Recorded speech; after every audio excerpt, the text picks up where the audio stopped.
In Dubai, when a Shahed drone was shot down, fragments of this drone were found with the marking Jeren-2. We know that Jeren-2 is a Russian product. It's essentially the Russian version of the Shahed drone. And now, in fact, we will talk further about how people connected to the Israeli army are reacting to this news. We are joined online. Igor Yoffe, a reserve officer of the Israel Defense Forces and a military prosecutor. Welcome, Mr. Ihor. Hello there, glory. To Ukraine, glory to the heroes. So, Mr. Ihor, obviously you have already seen this news about the Shahed drone debris that was headed for the United Arab Emirates in Dubai, with a photo and the Jeren-2 marking. This indicates that Iran uses both its own Shaheds and Shaheds produced in Russia in its attacks, because Jeren-2 is the Russian copy of the Shahed. It was previously reported that in Cyprus as well, among the debris, antennas manufactured in the Russian Federation were found in the drone. How does Israel react to such news? Are you currently expecting any kind of official reaction or a formal explanation from the Russian Federation regarding exactly what these Russian drones are doing in the skies over the Arab world?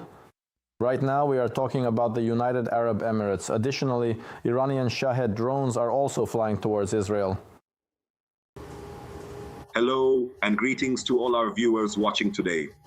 I do not speak the Ukrainian language fluently quite yet, so with your kind permission, I will proceed in Russian. When we take a closer look at the current situation involving Russia cooperating with Iran, this is hardly a new development for Israel. The fact that Shaheds were developed and are now being produced with the help of various technical components, and these Shaheds, there were claims that they are partly from Europe and from other locations. It is certainly no secret to anyone, so there's nothing new to see here, if we are being honest about it. There is nothing new, but what is new is that you all understood it well before, and now you have actually seen these physical fragments and their photographs. And not on the territory of Ukraine? Yes. Now, the thing is, let me remind our viewers that we actually went through a 12-day-long war about 8 months ago, roughly, in 2024. We experienced direct attacks from Iran involving massive drone strikes using those very same drones. Back in those days, perhaps, the specific topic of Russian development and strategic assistance was discussed much less frequently in the news. But those who truly need to know and those who deeply understand these complex matters are well aware of exactly who is helping Iran financially and who is assisting Iran with its advanced military developments, including those very same drones. And does this imply such evidence already? Do they imply some kind of note of protest towards the Russian Federation at the diplomatic level, at the military political level? Or is this just an episode of a military special operation and nothing more? In the current reality of the situation, what is becoming clear to us at this moment is that the Israeli army is focused on successfully accomplishing its strategic objectives together with the American army. Therefore, the topic and the primary focus of attention concern precisely those specific objectives that have been officially announced. Perhaps there are diplomatic contacts and public protests, but in my own personal opinion, these are not what we would consider mass events. This is because we clearly saw the official reaction from Russia, specifically how much it does not support this attack by the United States and Israel, and the sincere sympathy that Russia continues to express. With the mounting losses of the oppressive terrorist regime in Iran, and so while some use these crafted phrases and talk of protests, we in Israel see it quite differently. We see a clear and present threat to our country. If Iran were to continue developing dangerous nuclear weapons, we see that there is a significant threat to our national security if Iran persists in this course of action, or to continue to develop ballistic missiles that can reach Israel. Not only that, but this also directly affects Europe. We clearly see a significant threat in the fact that Iran finances its proxies, specifically Hezbollah located in the north of Israel, and Hamas, which is now being greatly weakened in the south of Israel. We see these specific threats and understand that we need to act concretely, not just issue notes of protest, and not just sit in beautiful halls and negotiate under air conditioning, but take concrete action and eliminate this threat. Mr. Ihor, today, throughout the day, and especially throughout this morning, we have been discussing with various experts, well, not just discussing, but trying to predict and see exactly how long this conflict, this new escalation of the conflict in the Middle East, might continue to last. Everyone is saying that if the war drags on, then this or that scenario will unfold. In particular, we have been focusing on oil. What is your forecast? How long could this conflict last there? Donald Trump is talking about 3 to 4 weeks. It could last longer. And what could this lead to if, for example, active hostilities really do stop within 4 weeks? And what if the war drags on for a longer period? Let's start by discussing the military component, and then we'll move on to oil. I'll share my personal opinion, and I think that other Israelis share my view as well. We have one goal: to destroy the enemy. This was declared at the start of the military actions by both the Prime Minister of Israel and the President of the United States. The goal is to destroy the regime that rules Iran, and we witnessed a month ago how courageous people marched through the streets, unafraid of death. As I said before, the people were actively protesting. We fully understand the severe financial crisis in Iran caused by this regime, a leadership that prioritizes the ideological destruction of Israel over the well-being and lives of its own citizens. At the beginning of these military actions, this led to the deaths of about 40 leaders of the Iranian authorities, of the Iranian regime. These prominent political and religious leaders, including the Supreme Leader Ayatollah Ali Khamenei, along with various high-ranking ministers and other influential figures who were, in principle, tasked to oversee these military operations. Consequently, the initial phase of the operation was considered to be very impressive and noteworthy in this regard. A lot of intelligence data and a great deal of preparation were required. After that, essentially, we have identified specific targets, and currently they remain stationary.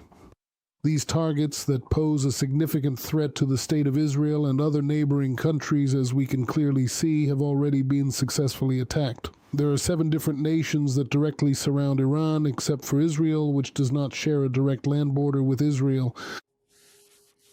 These are the sophisticated launchers that allow advanced drones and long-range missiles to fly, the massive industrial factories that produce these lethal weapons, and all the extensive weapons arsenals that exist across the region today.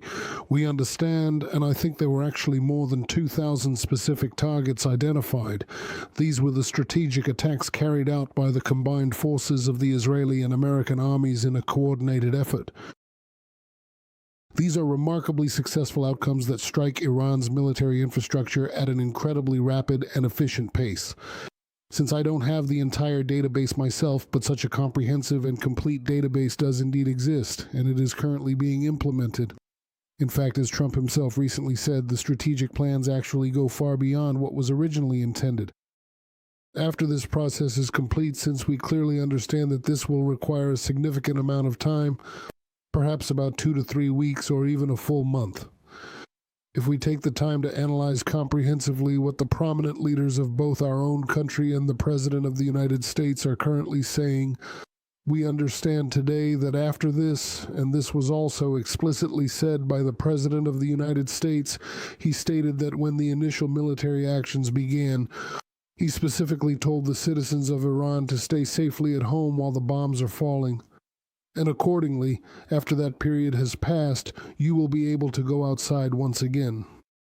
And there will come a moment, and I truly believe it will be in the very near future, perhaps even today or maybe in the coming days, when the fate of the Iranian people will finally be determined. they will have the chance to take their future into their own hands, to change this government and to achieve a better life. This opportunity will be given to them. Such a chance comes only once in several generations. For 47 years now, this regime has ruled Iran since the Islamic Revolution, and it not only prevents people from living peacefully, but at best it allows them to merely exist. When the leaders have everything, while the local people are left entirely without water, living in extreme poverty, and without even the most basic conditions for life. That is exactly why the future course of events does not seem unclear to anyone who is watching. And it's very difficult to make any predictions about the timing, but I think that if the intensity remains as it is in destroying military facilities and command centers for this war, as well as military bases, I think that both army officers, and not just those of the Iranian army, by the way, there are other organizations there as well, the Islamic Revolutionary Guard Corps of Iran. These are massive organizations that together have a combined total of approximately 1 million active servicemen, if you count them all. So these professional officers will certainly see it too, that none of them are very good. We saw something similar in Syria, it seems. I sincerely hope, perhaps, that there will be a genuine opportunity to transform the current government in Iran, or in other words, to see a real change. To rid not only Israel, but also a large number of countries of the threats that have been developing in Iran. Fox News spoke directly with envoys at the negotiations. They conducted extensive interviews with the key envoys present at the negotiations, including both Withoff and Kushner. During this particular interview, Withoff stated that when they first sat down at the negotiating table, the Iranian representatives clearly declared that their missile program was absolutely not up for discussion, and furthermore, the financing of their proxies was also not up for discussion. And the international negotiators officially stated that they have uranium enriched to a level of 60%. And that is more than sufficient for approximately 11 nuclear missiles, which could be developed in a remarkably short period of time.